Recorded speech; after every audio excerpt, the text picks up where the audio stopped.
누가복음 6장 20절에서 25절까지 말씀입니다. 예수께서 눈을 들어 제자들을 보시고 이르시되 너희 가난한 자는 복이 있나니 하나님 나라가 너희 것이며 지금 줄인 자는 복이 있나니 너희가 배부를 얻을 것이며 지금 우는 자는 복이 있나니 너희가 웃을 것이며 인자로 말미암아 사람들이 너희를 미워하며 멀리하고 욕하고 너희의 이름을 악하다 하여 버릴 때에는 너희에게 복이 있도다.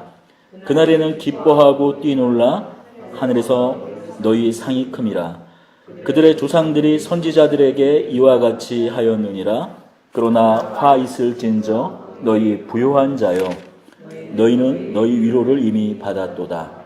화 있을진저 너희 지금 배부른 자여 너희는 줄이리로다. 화 있을진저 너희 지금 웃는 자여 너희가 애통하여 울리로다. 모든 사람이 너희를 칭찬하면 화가 있도다. 그들의 조상들이 거짓 선지자들에게 이와 같이 하였느니라. 아멘. 그 혁명이라는 단어만큼 이 불온한 단어가 없습니다. 사전마다 조금씩 좀 틀리긴 합니다만 이 공통점을 요약하면 이 혁명은 사전적으로 이런 의미가 있습니다. 이전의 관습이나 제도, 방식 따위를 단번에 깨뜨리고 질적으로 새로운 것을 급격하게 세우는 일, 이렇게 정의 내려져 있더라고요. 이게 한 3번쯤 뜻이고요. 그 앞에 보면 폭력적인 수단을 사용해서 체제를 전복시키는 일, 왕조를 바꾸는 것, 이렇게 좀 부정적이고 하면 죽을 것 같은 그런 일들이 앞에 있고 이제 뒤쯤 한 3번째, 4번째쯤 뜻으로 좀 긍정적으로 이렇게 좀 생각해 볼 수 있는 이전의 관습이나 제도, 방식 따위를 단번에 깨뜨리고 질적으로 새로운 것을 급격하게 세우는 일, 이런 뜻을 가지고 있더라고요. 혁명 이런 말을 딱 이렇게 떠오르면 뭔가 이 반역이 꿈틀거리고 또 거기에 응당 폭력과 또한 실패하면 죽음이 뒤따르기도 하고 그런 것들이 이렇게 연상되는 그 단어가 혁명 아닙니까? 그래서 함부로 이렇게 입에 좀 담기가 조심스러운 단어였어요. 그리고 혁명이라는 단어는 언제나 승자가 독식했었죠. 우리가 4.19가 틀림없이 혁명임에도 불구하고 4.19 혁명으로 인해서 이승만 독재가 물러나지 않았습니까? 그럼에도 불구하고 나중에 5.16 군사혁명, 사실 군사 쿠데타인데 자신들은 군사혁명이라고 말하고 이제 그래서 4.19 혁명의 자리에 있었던 사람들은 의거 정도로 그 뜻을 이제 이렇게 완화시켜서 말하는, 그렇지 않습니까? 항상 혁명이라는 이 단어는 어떻게 보면 승자에게는 혁명이었어도 패자에게는 입에 담기 힘든 단어죠. 그런데 2년 전에 촛불혁명에 의해서 엄마가 아이를 손에 붙잡고 또 유모차를 이끌고 3.3모에 모였던 그 사람들로 인해 이제는 이 혁명이라는 단어는 더 이상 불온하지도 뭐 잔인한 죽음을 연상시키는 또 반역을 연상시키는 그런 단어가 아니라 소망을 주고 새로운 희망을 주는 그런 단어가 되었죠. 촛불혁명 그 2년째 접어들었대요. 그 촛불혁명이 그저 그렇게 그 추웠던 이 나라 이 땅만 녹이는 것 같았더니만 어떻습니까? 이 70년이 넘도록 얼어붙었던 남과 북을, 북과 남의 마음까지 녹이고 이제 세계 평화를 가져다주는 그런 기폭제가 촛불혁명이 되고 있습니다. 어쩌면 이 촛불혁명은 정말 세계사에 기록될 수 있는, 세계사에 기억될 혁명이 될 것입니다. 오늘 우리가 읽은 본문에 사실 혁명이라는 단어는 나타나지 않습니다. 그런데 이 2000년 전에 그 갈릴리 어떤 평지에서 예수님께서 선포하신 이 선포야말로 인류 역사, 모든 가치체계, 종교, 모든 틀을 엎어버리는 혁명적인 선언이었어요. 예수님께서 말씀합니다. 가난한 자는 복이 있다. 지금 줄이는 자는 복이 있다. 지금 우는 자는 복이 있다. 인자 때문에 핍박받으면 복이 있다라고 얘기하고 있어요. 여러분, 가난함, 배고픔, 우는 거, 눈물, 울 수밖에 없는 삶의 현실, 핍박과 고난, 이런 것들이 여러분들 중에 혹시 복이라고 생각하시는 분 계신가요? 손을 얘가 들라고 하진 않겠습니다. 가난함, 배고픔, 굶주림, 눈물, 슬픔, 애고, 비탄, 핍박과 고난이 복이라고 생각하시는 분 계십니까? 아마 그렇게 생각하시는 분은 안 계실 거예요. 근데 예수님은 뭐라고 말씀하세요? 복이라고 말씀하세요. 지금 본문이 이렇게 말씀하고 있지 않습니까? 가난한 자는 복이 있다. 지금 줄인 자는 복이 있다. 지금 우는 자는 복이 있다. 예수님 때문에 핍박받는 자, 자신 때문에, 인자 때문에 핍박받는 자는 복이 있다고 말씀하세요. 여러분 지금 굶주리고 계시는 분 있으세요? 그럼 예수님께서 말씀하십니다. 복되도다라고 말씀하세요. 지금 남모르게 혼자 골방에 처박혀서 눈물 흘리는 분이 계신다면 예수님께서 말씀하세요. 내가 복이 있다라고 말씀하세요. 우리는 전혀 복이라고 생각하지 않는 이런 것들에 대해서 예수님은 복이라고 말씀하십니다. 우리만 이럴까요? 이 말씀을 처음 듣는 사람은 누굴까요? 제자들이었습니다. 그 평지에 앉아있는 어떤 무리들이었어요. 이 사람들은요, 가난이 복이라고 생각하는 사람들 아니었어요. 굶주림이 복이라고 생각하는 사람들 아니었어요. 슬픔과 애곡과 비탄이 복이라고 생각하는 사람들이 아니었습니다. 고난과 환난, 핍박이 복이라고 생각하는 사람들이 아니었어요. 저주라고 생각했던 사람들이에요. 가난은 절대로 복이 될 수 없다라고 생각하는 사람들이었습니다. 왜냐? 모세가 그렇게 얘기했으니까요. 신명기 28장 1절부터 이렇게 말씀합니다. 내가 내 하나님 여호와의 말씀을 삼가 듣고 내가 오늘 내게 명령하는 그 모든 명령을 지켜 행하면 내 하나님 여호와께서 너를 세계 모든 민족 위에 뛰어나게 하실 것이라. 내가 내 하나님 여호와의 말씀을 청종하면 이 모든 복이 내게 임하여 내게 이르르니 성읍에서도 복을 받고 들에서도 복을 받을 것이며 내 몸의 자녀와 내 토지의 소산과 내 짐승의 새끼와 소와 양의 새끼가 복을 받을 것이며 내 광주리의 떡 반죽 그릇이 복을 받을 것이며 내가 들어와도 복을 받고 나가도 복을 받을 것이라. 여호와께서 너를 대적하기 위해 일어난 적군들을 내 앞에서 패하게 하시리라. 그들이 한 길로 너를 치러 왔으나 내 앞에서 7길로 도망하리라. 여호와께서 명령하사 내 창고와 내 손으로 하는 모든 일에 복을 내리시고 내 하나님 여호와께서 내게 주시는 땅에서 내가 복을 주실 것이며 여호와께서 내게 맹세하신 대로 너를 세워 자기의 성민이 되게 하시리니 이는 내 하나님 여호와의 명령을 지켜 그 길로 행할 것임이니라. 뭐요? 이스라엘 백성들은 이 말씀 생각해 보세요. 어떻게 가난이 복이 됩니까? 하나님께서 복을 주실 때 어떤 복을 주신다고요? 내 몸의 자녀와 내 토지의 소생과 너 토지의 소생과 내 짐승의 새끼와 소나 양의 새끼가 복을 받을 것이며 광주리의 떡 반죽까지도 너가 들어와도 복을 받고 나가도 복을 받고 하나님께서 함께 하실 때 이런 복을 받는다고 말했습니다. 그러니 가난은 저주죠. 당시 이스라엘 사람들이 생각하는 복이라는 것은 무엇이었냐? 결국 하나님께서 함께 하시는 증거로서의 복이었어요. 내가 가난해? 그러면 너가 뭔 죄가 있겠지. 내 명령을 네가 내 명령을 지키면이라고 얘기했잖아요. 지키면. 네가 무슨 죄가 있으니까 그러니 하나님께서 너를 버렸겠지. 네가 지금 가난하고 굶주리고 슬픔과 비탄과 그런 고난 가운데 있는 거 무슨 사연이 있는 거겠지. 우리도 이런 단정적으로 이렇게 표현하곤 하잖아요. 가난은 죄라고 얘기하잖아요.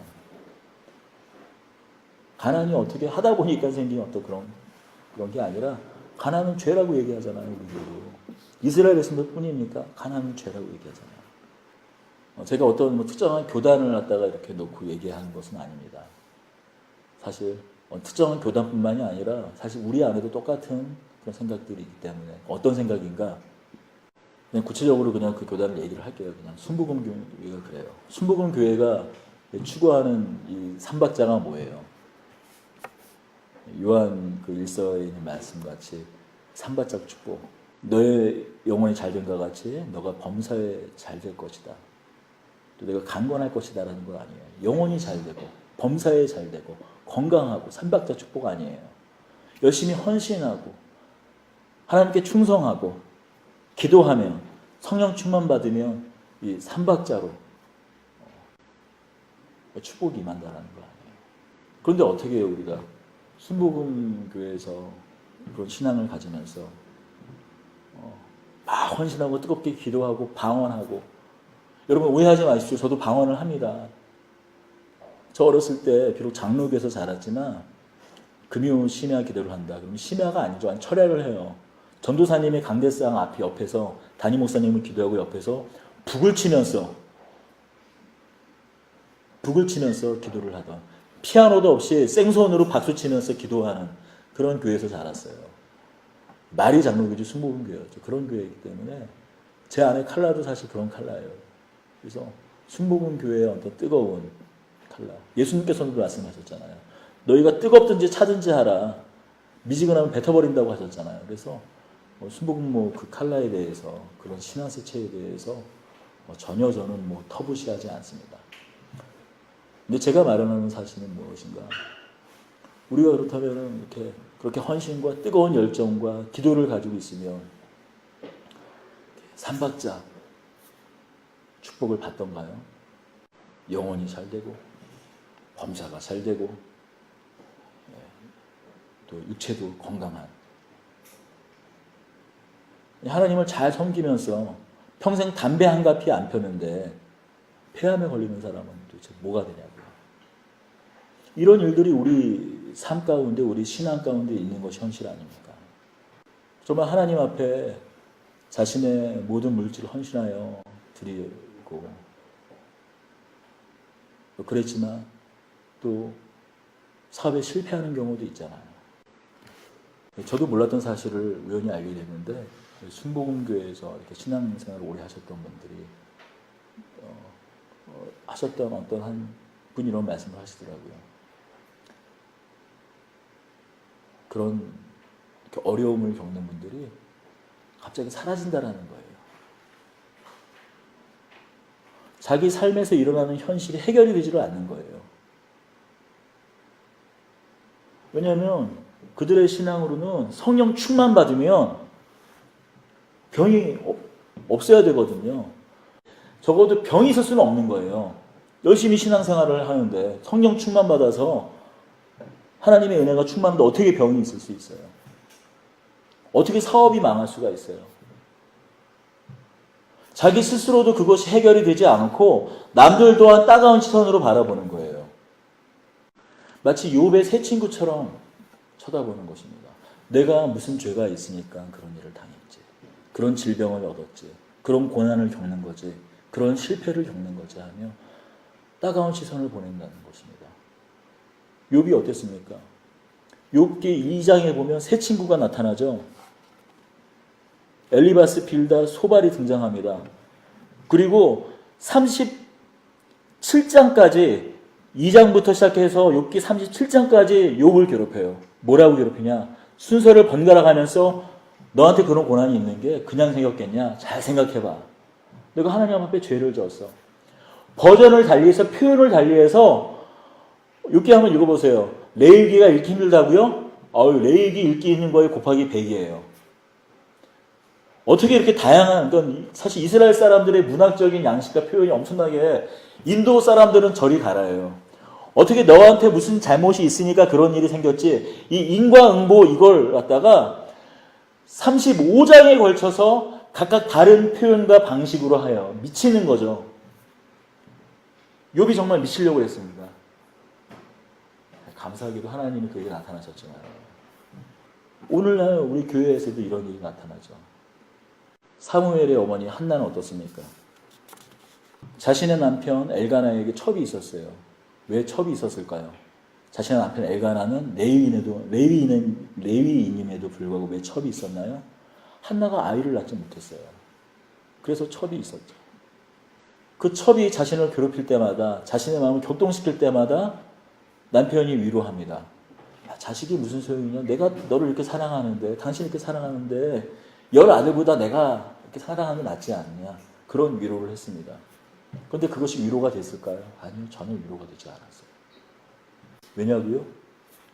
자식이 있고 없고의 문제는 단순히 자식이 있고 없고의 문제가 아니었어요. 자식이 있고 없고의 문제는 하나님이 있고 없고의 문제였어요. 그러니까 기도하잖아요. 하나님, 저에게 자녀를 주면 제가 하나님 앞에 자녀를 바치겠습니다. 라고 말하지 않습니까? 아니, 하나님한테 자녀를 다시 드릴 걸 왜 달라고 그래요? 그렇잖아요.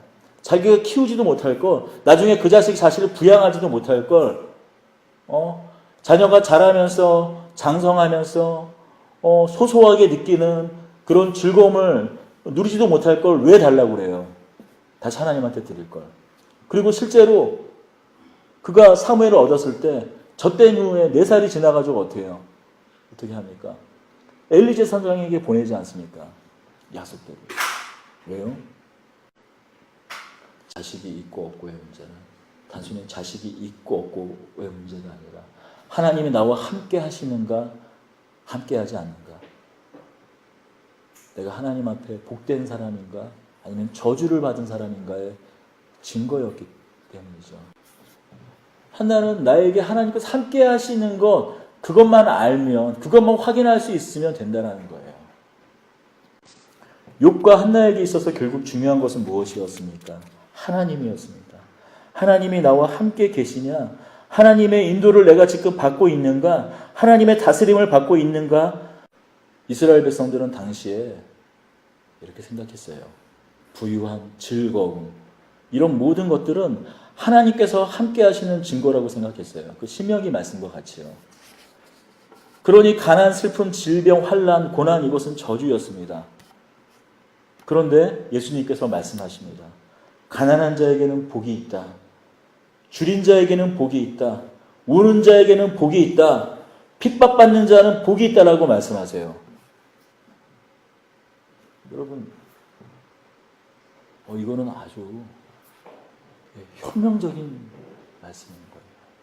자신들이 그동안 갖고 있던 가치, 체계, 생각, 종교적인 틀, 그런 모든 것들을 뒤엎어버리는 말씀이셨습니다. 이스라엘 백성들에게 절대로 가난은 복이 될 수 없는 거예요. 내가 율법을 잘 지키고 내가 하나님 말씀을 순종하였다면 어떻게 가난할 수 있는가? 절대 가난할 수 없는 거예요. 바리새인들의 자존심은 무엇이었는가?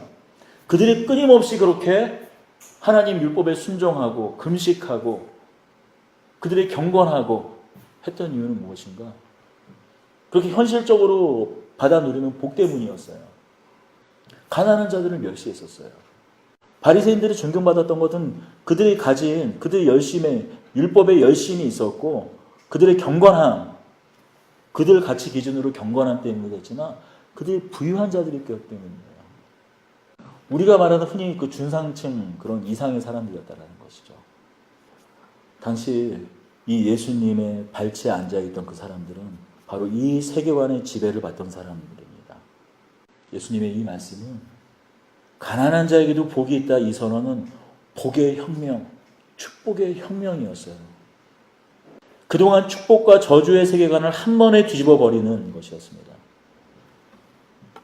그렇다면 여러분, 우리가 한 가지 좀 생각해 보십시다. 이 말씀은 가난이 조건이 되어서 가난하면 복이 있다라는 말씀일까요? 가난하면 하나님 나라가 너희에게 있다라는 말씀일까요? 특히 동일한 병행 구절이 있지 않습니까? 마태복음 5장에 산상수훈이 있습니다. 사실 이게 논란이 좀 있어요. 왜냐면은 오늘 말씀의 시작 앞에서 17절입니다. 예수께서 그들과 함께 평지에 서시니. 평지에 서시니. 내용은 거의 대동소이하고 똑같은데 산상수훈 마태복음 5장에서는 산 위에서 말씀하셨다고 말씀하세요. 그래서 동일한 말씀을 다른 곳에서 하신 말씀이다 이렇게 생각하는데 사실 이스라엘의 지형을 좀 생각해 보면은 두 가지로 생각해 볼 수 있습니다.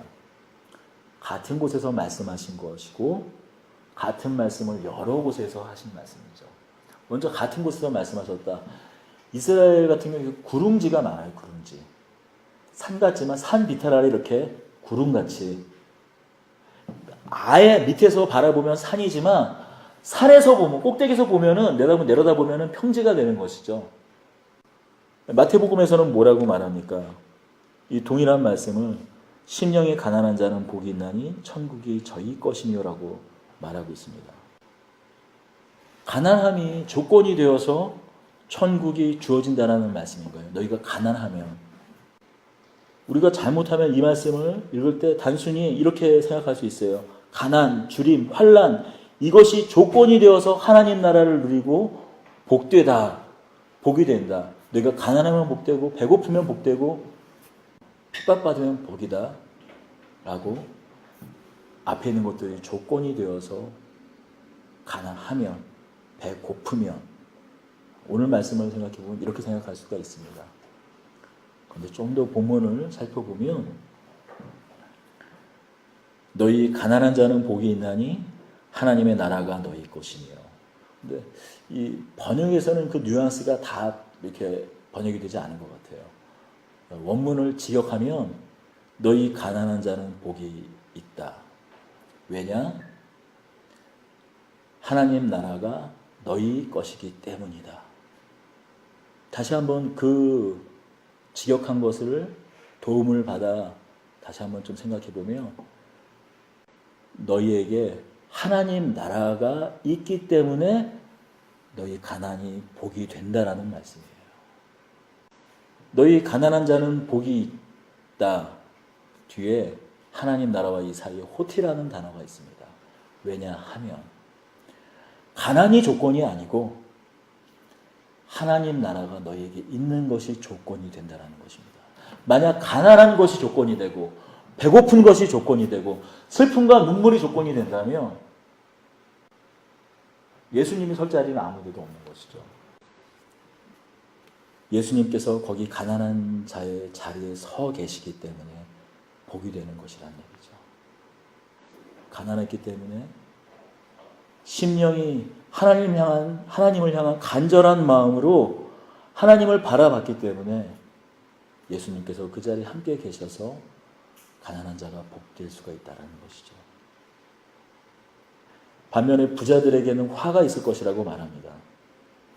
부유함이 조건이 돼서 너희가 단순히 부자이기 때문에 화가 있다라는 말씀일까요? 그런 말씀이 아니겠죠.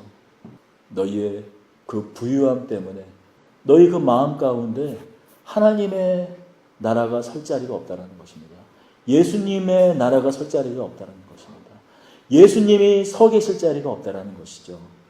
어쩌면 우리가 이 누가복음의 이 선언 이후에 나오는 많은 이야기는 오늘의 본문의 이 말씀, 우리가 이 네 가지 복과 뒤에 부자들을 향한 네 가지 화, 이것을 우리가 또 사복, 사화라고 말을 합니다. 우리가 마태복음 5장에 이 팔복을, 8가지 복을 팔복이라고 말하는 것처럼 이 누가복음에 있는 이 네 가지 복과 이 부자들을 향한 네 가지 화를 사복, 사화라고 하는데 이 말씀 이후에, 이 6장의 말씀 이후에 있는 그 수많은 예수님의 이야기들이 이 사복, 사화에 대한 예화의 말씀이에요. 예수님을 자기 집에 초대했던 시몬이 복된 것이 아니라 예수님이 말씀하셨죠. 많은 사람들이 죄인이라고 손가락질했지만 죄를 용서받은 감격으로 눈물 흘리며 예수님의 발치에 기름을 붓고 자신의 머리로 그 발을 씻겨 내었던 그 여인이 복되다고 말씀하셨습니다.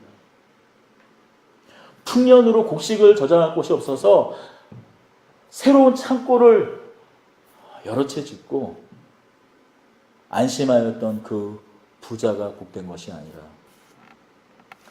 하나님에 대한 갈급함으로 하나님에 대하여 찾는 마음을 가졌던, 하나님께 대하여 부요했던 자가 복이 있다라고 말씀하셨어요. 아버지와 함께 있으면서도 아버지의 그 사랑과 자비에 대해서 알지 못했던 그 장자가 복이 있었던 것이 아니라 오히려 자비하신 아버지의 품에 안겼던 돌아온 탕자가 복이 있다라고 예수님께서 말씀하셨습니다.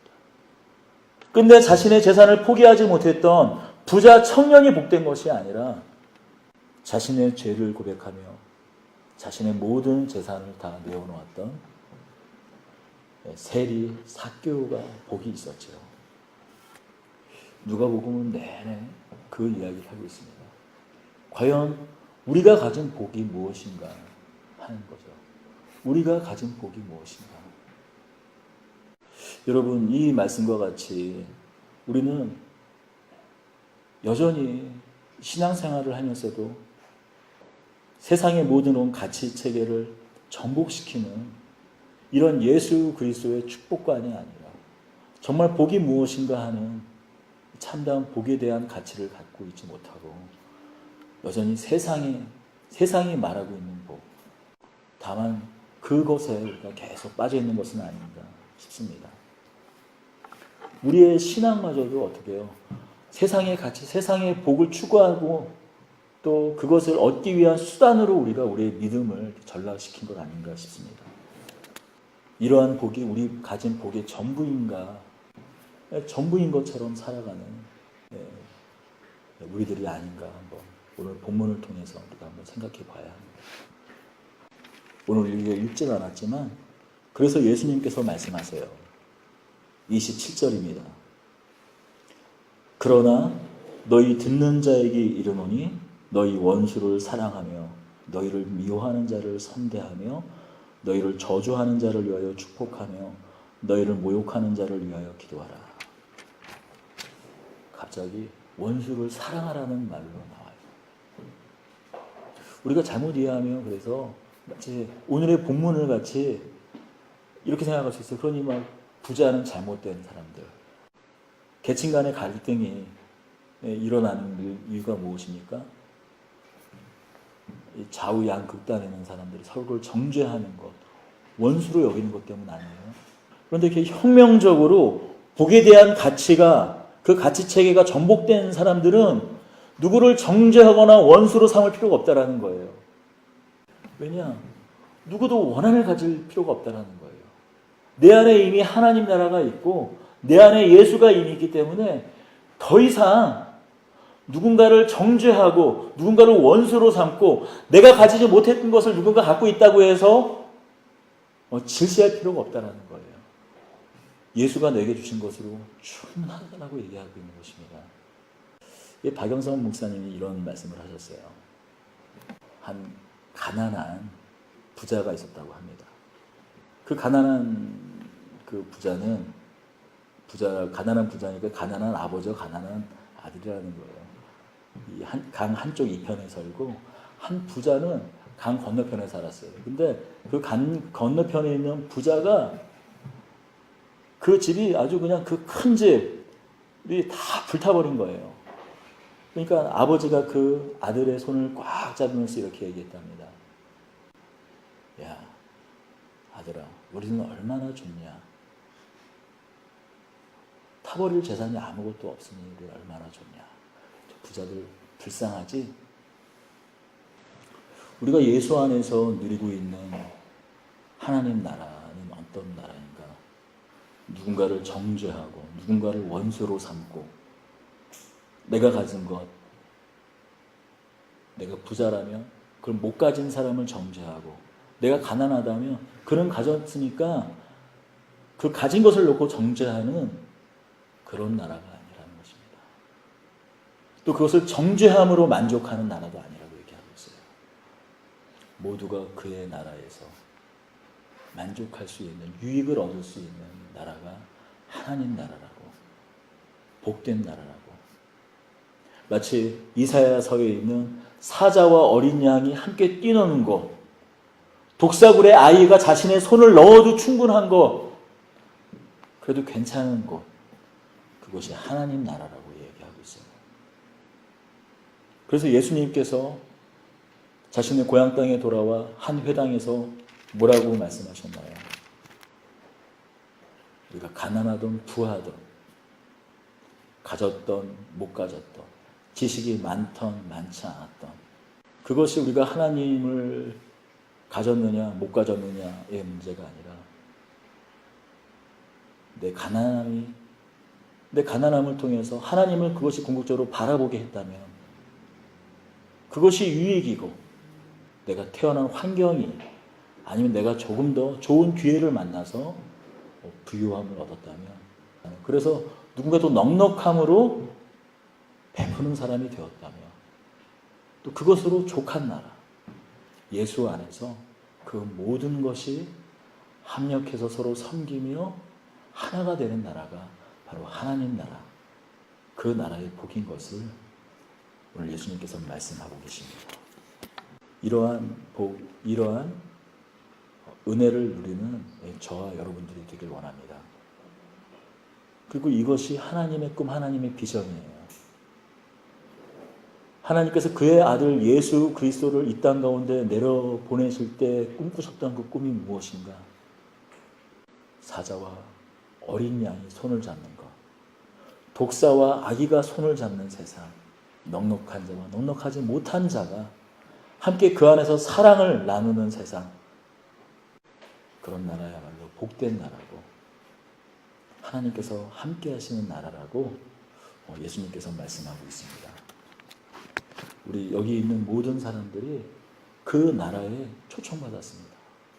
우리가 그것을 알고 그 안에서 비록 지금 가난하지만 하나님 나라가 내 안에 있음을 알고 기뻐하는, 애통과 눈물을 그치는, 하나님께서 주시는, 지금은 비록 내가 줄이고 있지만 하나님께서 주시는 이 말씀으로 예수 그리스도를 떡으로 삼아 오늘 내 굶주린 배를 채우는, 거기서 소망을 얻는 저와 여러분들이 되기를 축복합니다.